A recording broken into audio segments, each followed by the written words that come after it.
மிகவும் கொடுமையான அதிக பாதிப்பை ஏற்படுத்தக்கூடிய எதிரிக்கு கூட இப்படி ஒரு பாதிப்பு வந்துவிடக்கூடாது என்று பலரும் நினைக்கக்கூடிய ஒரு அபாயகரமான ஒரு மோசமான நோய்தான் புற்றுநோய். இந்த புற்றுநோய்க்கு இப்போது இலங்கையில் மருந்து கண்டுபிடிக்கப்பட்டிருக்கிறது. பல கட்ட ஆராய்ச்சிகளுக்கு பிறகு இந்த மருந்தானது கண்டுபிடிக்கப்பட்டிருக்கிறது.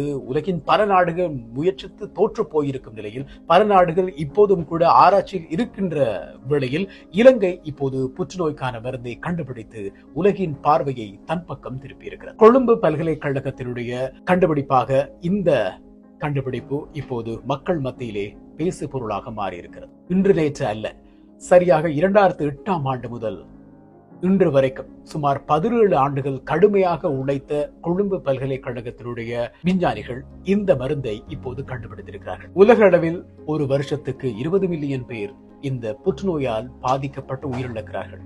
அதிலும் இலங்கையில் ஒவ்வொரு ஆண்டும் 15,000 முதல் 20,000 பேர் வரையில் இந்த புற்றுநோயினால் பீடிக்கப்பட்டு உயிரிழக்கிறார்கள்.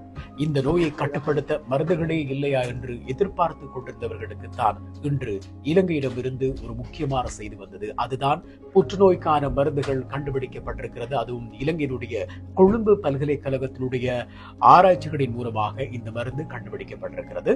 இயற்கை மூலிகைகளில் இருந்துதான் இந்த மருந்து கண்டுபிடிக்கப்பட்டிருக்கிறது. இது புற்றுநோயை உருவாக்கும் செல்களை ஆரம்பத்திலேயே அடையாளம் காண்பதன் மூலமாக அந்த செல்களை அழித்து நோய் பரவுவதை தடுக்கக்கூடிய வல்லமை மிக்கது என்று இப்போது இந்த வைத்தியர்கள் உறுதிப்படுத்தி இருக்கிறார்கள். எனவே இந்த மருந்துக்கான கேள்விகள் அதிகரிக்க போகிற அதே நேரம் உலக அளவில் பல நாடுகளுடைய பார்வை இப்போது இலங்கை பக்கம் திரும்ப போகிறது.